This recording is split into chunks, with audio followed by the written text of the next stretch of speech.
In this video, I'll show you how to use Glowscript to use physics to build basic computer models. One thing I highly recommend is sort of going along and building your model with me, so I'd recommend pausing the video at different points. Anyways, the first thing we need to do is get to the site where we can build the model. You can either Google glowscript.org or you can just type it in your address browser.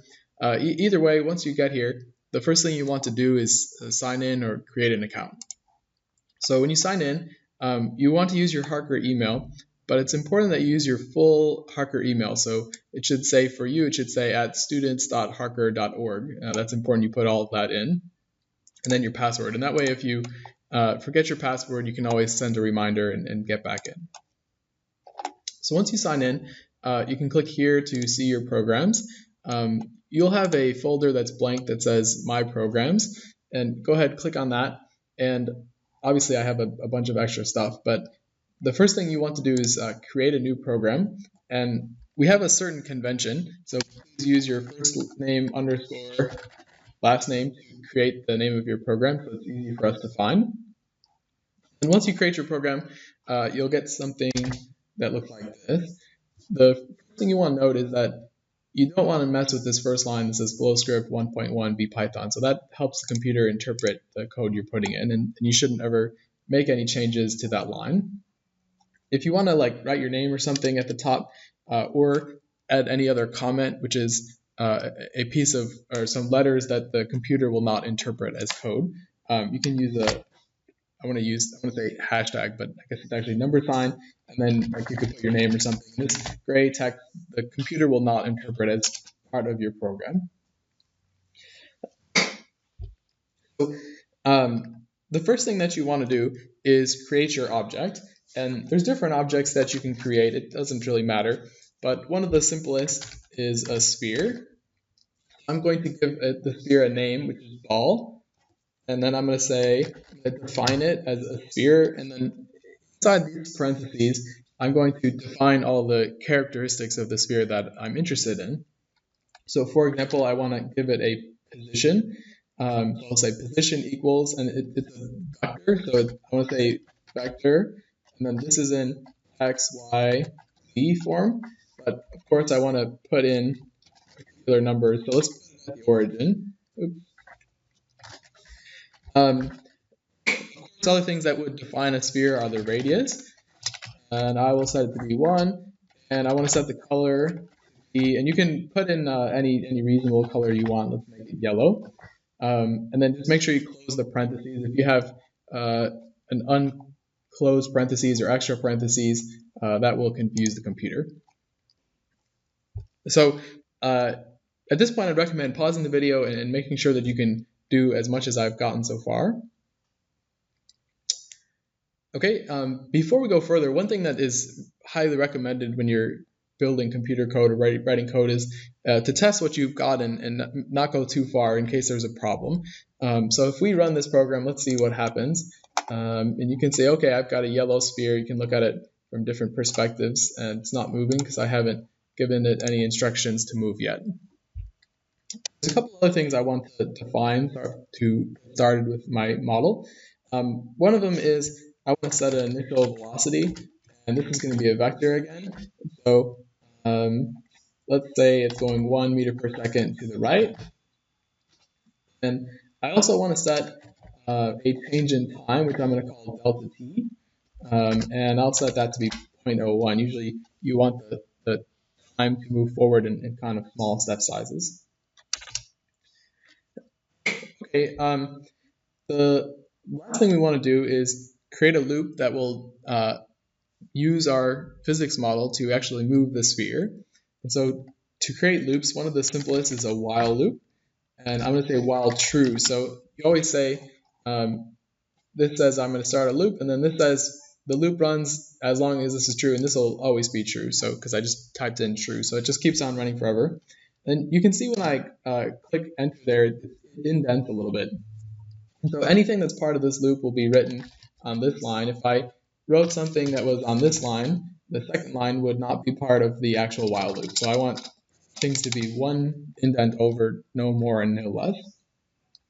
The first thing that you want to do here in your while loop is a rate statement. And all this is doing is just saying you're limiting the computer to 100 calculations per second. So computers nowadays can do incredible numbers of calculations and it'll just go too fast. So this slows it down a little bit. And then the last thing is we want to actually use our physics model to cause the sphere to move. And so to do that, we're going to use the same displacement is equal to velocity times time. And we're going to rearrange that. I'll show that on the screen. What is the algebraic model we're using here? And then we kind of need to just translate that into a language that the computer understands. And so we'll say ball dot position. So this stands for the new position. Ball dot position, that's the old position, plus velocity times delta t, the change in time. So when you look at this equation, it might be a little confusing because this piece here and this piece here look identical. But in this programming language, the one on the left, the computer knows of the left of the equal sign, that's like the new value, and this is like the old one. So this is the position it was before, and then it adds the velocity times the change in time to that, and it gets the new position. Okay, so let's run this and see what it does. So you can see my sphere is moving to the right at a constant velocity. You can right-click and look at it from different perspectives. You can also hold both your mouse buttons down and zoom in or out. So that's good. This is basically what I would expect for this first computer model. A couple things that are worth noting. First, please don't just copy my code all exactly. I know that at the beginning you would be copying sort of the format of the way I'm writing in things, but I do expect that you'll at least make some changes so we could, start the ball at a different spot in space, and we could change the color. Or we could make it move to the left instead of to the right, and we could do all of those changes. Another thing that you can do is you don't actually have to add a sphere, so your object could be something different. So this is like the name of the object, and then this is what kind of thing it is. Using the help bar, you can see under this list of objects, you can add all kinds of things. So for example, let's say we want to add a box to our program. Then you can type in this code, and let's add in specific values. So I'll put my box at the origin, and I'll give it a size. Let's make it a cube. And let's also give it a color. So we say color dot white. And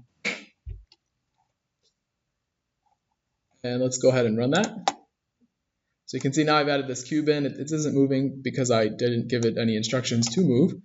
But in general, you can add any of these objects should be fine. In this part, this is somewhat more complicated tools that the code can do, which probably for right now we won't need. But I do want you, even though you're obviously sort of following what I'm doing at the beginning, I want you to customize your model and make it your own. Please remember that it is not acceptable to copy from other students. So you can copy and paste from the help menu, and you can sort of look and see what I'm doing in this tutorial, obviously. But you shouldn't share your code with each other. That isn't acceptable. And then over time, my expectation is that you'll get better at this, and you would need less help in the tutorial. One final note that I just thought about is be careful of this part right here in the equation.